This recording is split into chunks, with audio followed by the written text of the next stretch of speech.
ये कहानी एक प्राचीन काल की है, जब मध्य भारत के घने जंगलों और पहाड़ों के बीच एक समृद्ध राज्य था जिसका नाम था कालगांव। इस राज्य का शासक था राजा राघव, जो अपनी नीतियों और न्यायप्रियता के लिए पूरे राज्य में प्रसिद्ध था। उसकी प्रजा उसे अपने सच्चे राजा मानती थी और वह हमेशा उनके सुख दुख में शामिल रहता था। एक दिन राज्य के किनारे बसे एक छोटे से गांव के लोग अचानक गायब होने लगे। पहले तो यह घटना मामूली सी लगी, लेकिन जब यह सिलसिला बढ़ने लगा तो लोग डरने लगे।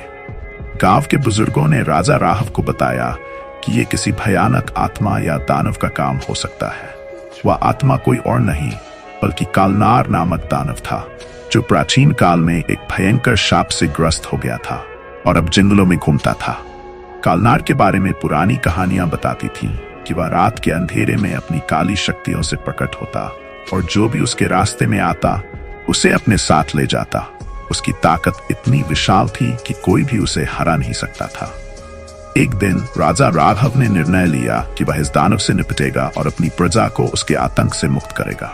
राघव ने अपनी सेना तैयार की और जंगल के भीतर उस स्थान की ओर बढ़ा जहां से लोग गायब हो रहे थे। घने जंगल, ऊंचे ऊंचे पहाड़ और अजीब सी शांति से घिरी ये जगह बिल्कुल अलग और रहस्यमयी लग रही थी। राघव के साथ उसके कुछ वीर सैनिक थे, लेकिन जैसे जैसे वे आगे बढ़े, एक अजीब सा भय और सन्नाटा चारों ओर फैलने लगा। रात्रि का समय था और चंद्रमा अपनी पूरी चमक के साथ आकाश में था। अचानक दूर से एक खौफनाक हंसी सुनाई दी। यह हंसी इतनी डरावनी थी कि राघव और उसके सैनिकों के शरीर में सिहरन दौड़ गई। लेकिन राघव निडर था। उसने अपनी तलवार को कसकर पकड़ा और उस भयावह आवाज की दिशा में बढ़ने लगा। जंगल के और भीतर बढ़ते हुए वे एक गहरी गुफा तक पहुंचे। गुफा के अंदर घना अंधेरा था और वहां से कालनार की दहशत भरी आवाजें आ रही थीं।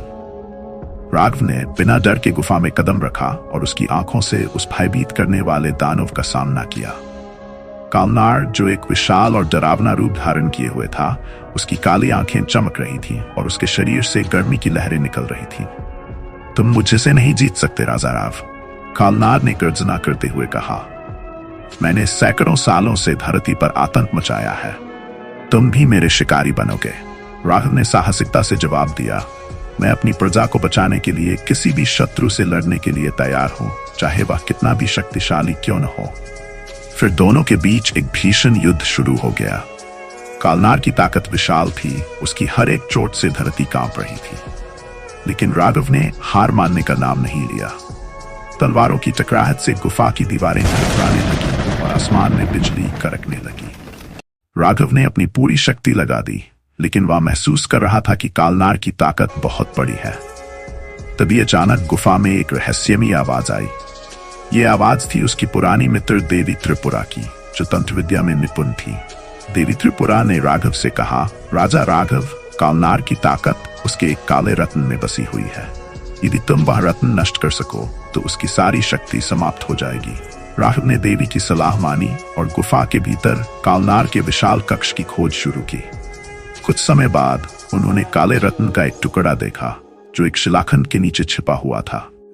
जैसे ही राघव ने वह रत्न तोड़ा, कालनार की ताकत का स्रोत खत्म हो गया। अब वह कमजोर पड़ने लगा। राघव ने अवसर का फायदा उठाया और अपनी तलवार से कालनार पर एक जोरदार वार किया। कालनार की चीखें गुफा में गूंज उठी और वह धूल में समा गया। जैसे ही कालनार नष्ट हुआ, गुफा की सारी भयावहता समाप्त हो गई। देवी त्रिपुरा ने राघव की बहादुरी की सराहना की और उसे आशीर्वाद दिया। राजा राघव, देवी ने कहा, तुमने सिर्फ अपनी प्रजा को बचाया बल्कि अपने राज्य की रक्षा भी की। लेकिन याद रखना, हर विजय के साथ एक नई चुनौती आ सकती है। राजा राघव ने देवी का धन्यवाद किया और अपनी सेना के साथ राज्य की ओर लौट आया। गांव के लोग उसकी वापसी की राह देख रहे थे और उसकी बहादुरी के गीत गाते हुए उसे स्वागत करने के लिए बाहर निकले।